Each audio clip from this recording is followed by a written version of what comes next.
Welcome friends. In the previous video we have started the chapter of geodetic surveying. In that we have discussed the first part of the chapter, that is regarding the triangulation. In this video we'll start the second part of the chapter, that is regarding survey adjustments and theory of errors. So today we'll start with the types of error or kinds of error. After that we'll cover some basic terms and we'll finish with the laws of weights. So we'll start with the kinds of error. There are three types or kinds of error which may arise in the surveying. First one is mistake, that is arised due to inexperience or poor or careless judgment or confusion in mind of observer. So that are the reasons behind the this type of error, that is called as mistake. Second error, that is systematic error.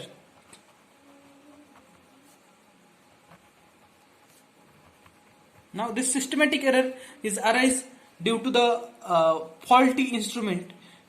One can say that if there is some fault in the instrument, every measurement will have certain error in that. So that's why it is called as systematic error, or it is also called as cumulative error, and it is generally occur due to the faulty instrument, and it can be eliminated by the formulas available with us if the fault in the instrument is well known to us.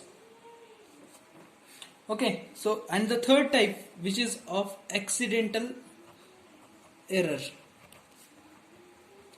Now this type of error has been solved in the surveying 1.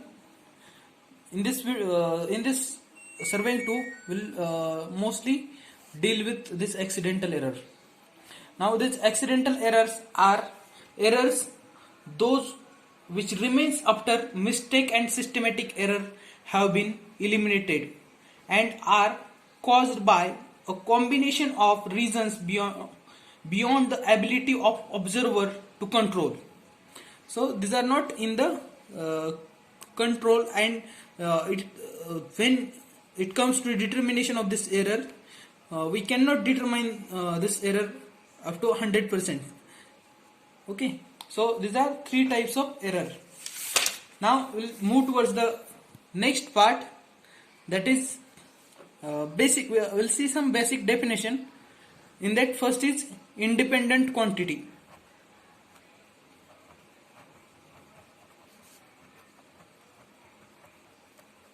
A quantity whose value is not dependent on value of other quantity, that is called as independent quantity. Second,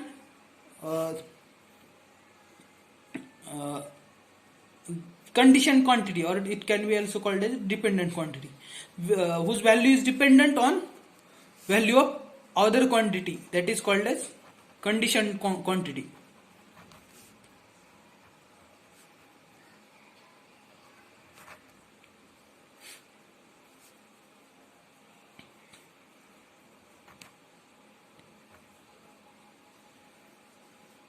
Condition quantity. So if you want to take an example for this independent quantity, then we can take the example of reduced level. The reduced level is not dependent on other reduced level or reduced level of benchmarks is not dependent on reduced level of any other point. So that's why it can be called as a independent quantity. Whereas for condition quantity, we can take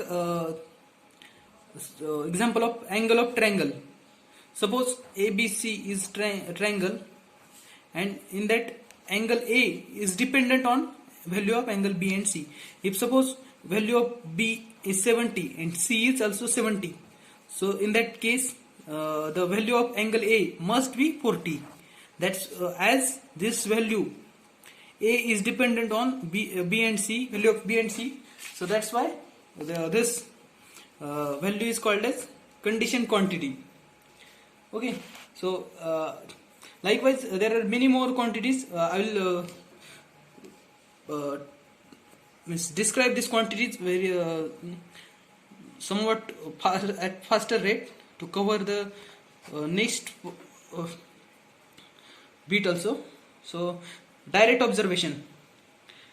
An observation is numerical value of a measured quantity and may be either direct or indirect. A direct observation is the one made directly on the quantity being determined. So for example, I can tell that if you are measuring distance with tape, you will get direct result at the end of measurement. So that is under this category, direct measurement or direct observation. In that you will get direct results. You will not you need not to analyze the what you call the observations. You will get result directly. The second one is indirect observation. Those observations which require some analysis or some process for getting result that are called as indirect observations. Then next is weight of observation, of an observation. Now suppose if you have measured two measurements, suppose this AB length and this one is CD length. Now one had measured this length two times, and he had noted this length and stored this data.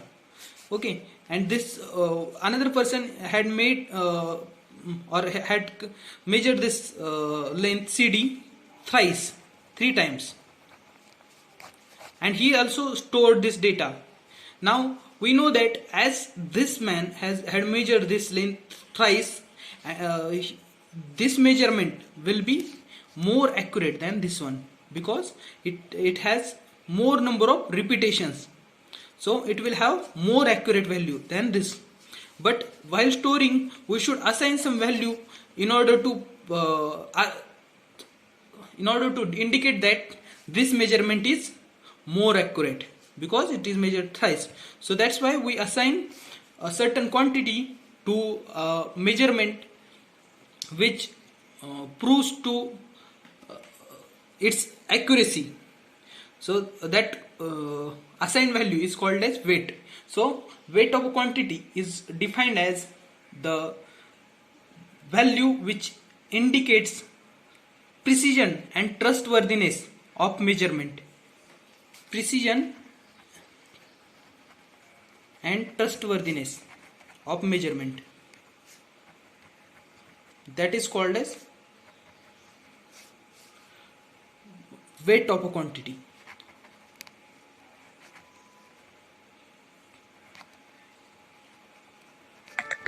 Okay. Now there are many more terms, basic terms.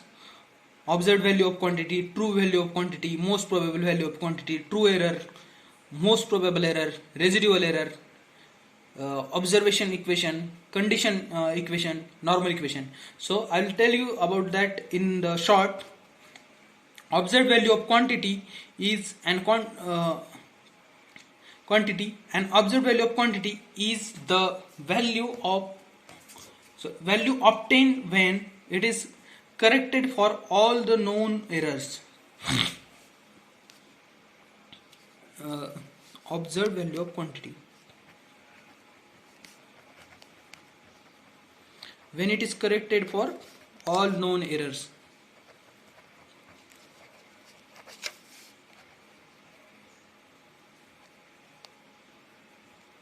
Known errors. We know that known errors are the two errors which are known to us: mistake and systematic error. Accidental error is not known to us, it is beyond the control of observer. So when we exclude mistake and the systematic error from observation, we'll call that observation as observed value of quantity, or that value of quantity is observed value of quantity. True value of quantity, true value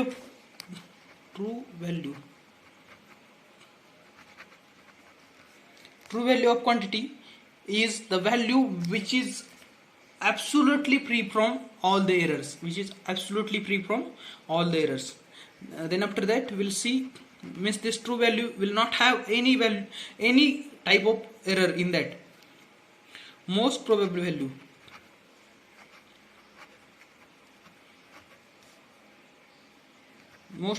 of quantity, a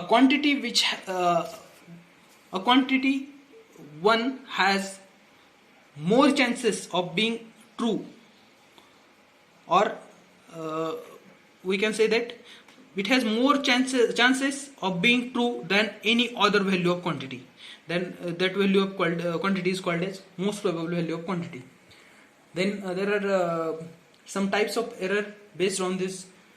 True error is difference between true value of quantity and observed value of quantity. It is obvious that true error should be difference between observed value and true value.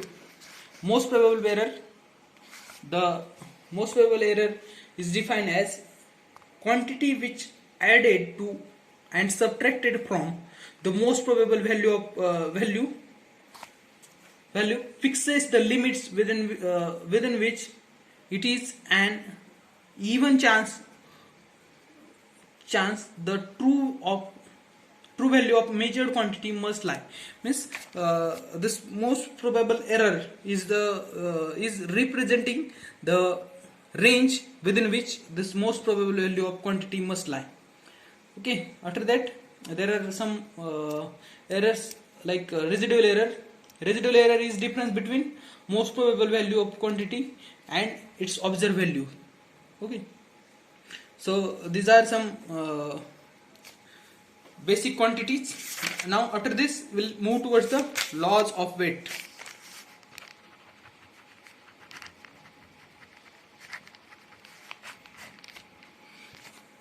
The first law is the weight of arithmetic mean of measurement of unit weight is equal to number of observation. This is the weight of I will not waste time in writing this. You will just listen carefully so that you will learn. I will demonstrate the law, or I will explain the law. The weight of arithmetic mean of measurement of unit weight is equal to number of observation. When we have taken, suppose this is A quantity, B quantity and C quantity. If you have taken mean, that is A plus B plus C divided by 3, this is mean of this 3 value. Okay, so for now how about calculating the weight of this mean value?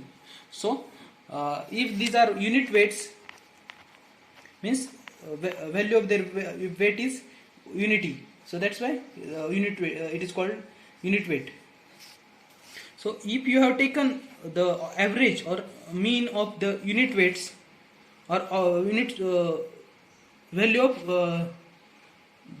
those value who are having the weight equal to 1, then the weight of this mean will be summation of, or number of observation, 1 2 3, so this will be 3, for means weight of this mean value will be 3.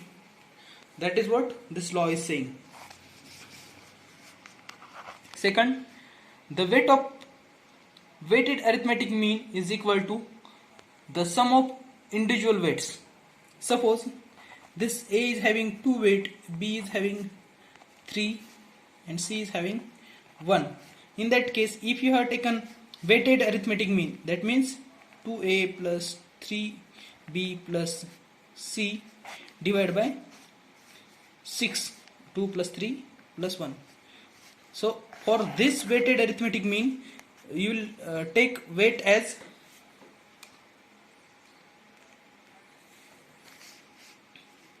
sum of individual weights, means 2 plus 3 plus 1, that is 6. So this is second law. Third, the weight of algebraic sum of two or more quantities is equal to the reciprocal of sum of reciprocals of individual weights. Now suppose alpha is having angle of 30 degree, beta is having angle of means beta is angle the 20 degree angle, and its weight is suppose 4 and its weight is 2. If you have taken summation of alpha and beta, that is alpha plus beta, 30 degree plus 20 degree, that will be 50 degree. Now what about the weight of this alpha plus beta? Then if you have taken summation of these two, then weight of this quantity is equal to reciprocal of sum of reciprocal of individual weights. So this will be the value of weight for this summation. Okay, so this is the third law. Now we'll move towards the fourth law. If a quantity of given weight is multiplied by a factor, the weight of result is obtained by dividing its given weight by square of factor. Suppose alpha is 30 degree and I have multiplied this alpha with 3. Then this weight of, suppose the weight of this is 2. Then weight of 3 alpha will be 2 divided by this square of 2. Okay, so this will be our fourth law.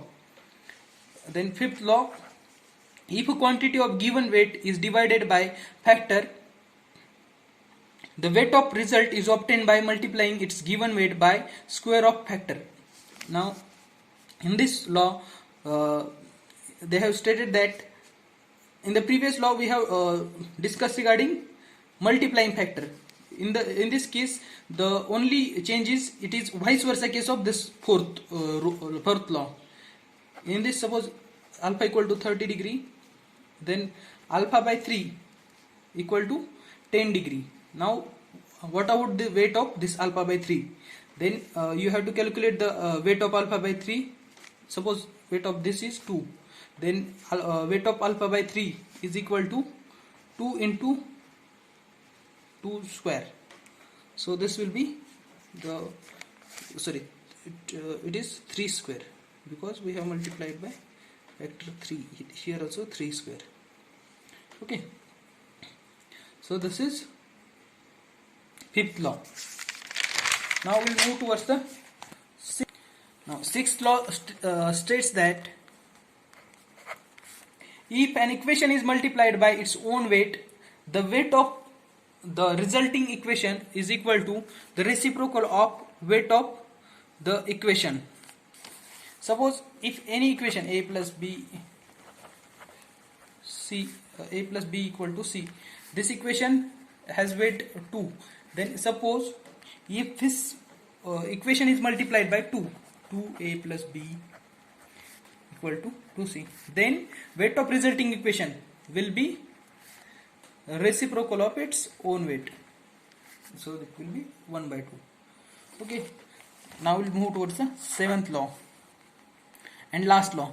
The weight of an equation remains unchanged if all the signs of the equation are changed, or if equation is added or subtracted from constant. So this is very simple law. It explains itself. Suppose if any equation is multiplied by any sign, suppose this is an equation a plus b equal to c. So if you have multiplied this whole equation by minus sign, minus a plus b equal to minus c, then weight of this quantity or weight of this equation will not change. That is what this law is saying. Or if this equation is added from constant, say suppose 5a plus b